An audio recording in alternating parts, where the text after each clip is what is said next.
What kind of trim should you be using on the front of a slide out for RV flooring? It really depends on the type of slide out you have. And here's just one example. My name is Shai and I own a business specializing in RV renovations and remodels. For this particular slide, it is flush to the rest of the floor, to the main floor here.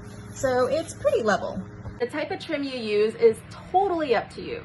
You can find a trim that matches your flooring exactly, so it's a flawless finish. But in this case, we're gonna use an aluminum carpet trim. It's way more cost effective and it's durable. You can get this on Home Depot or Lowe's or your hardware store, and it's called carpet trim.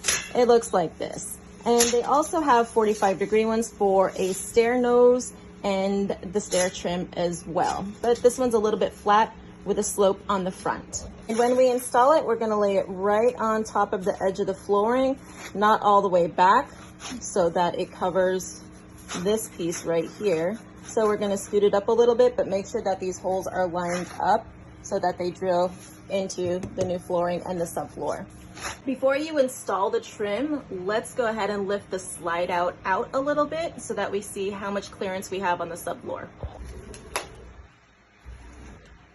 Now to install this, we're gonna need to nail in a hole or screw in a hole right here to install the trim to the plank and the subfloor. The subfloor is right here.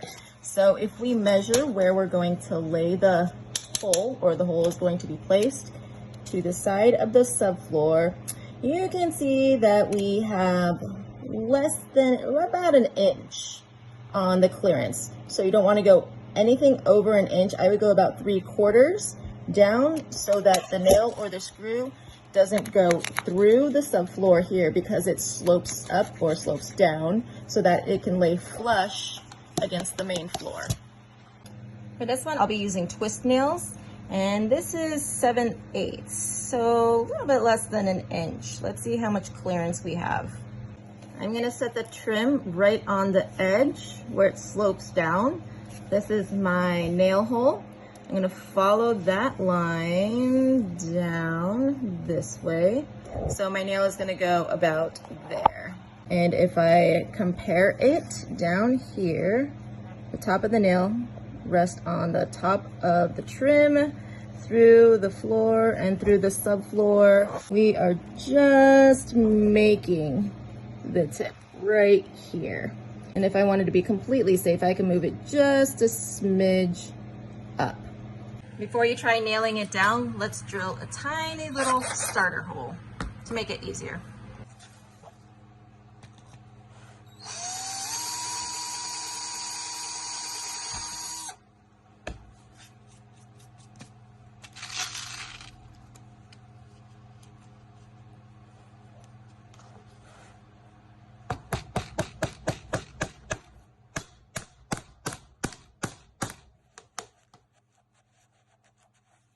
I got my first nail in, and I offset it just a smidge, tiny little smidge towards the back.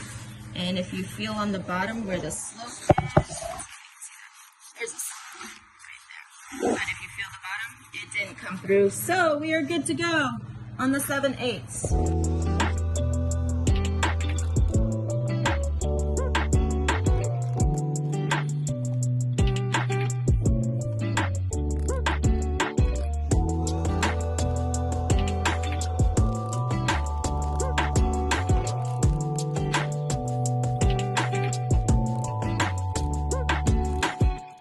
When it's all nailed in, it looks pretty and flawless and absolutely gorgeous. So let's go ahead and bring the slide back out to see how it looks. And there's the finished product with the trim. It's pretty.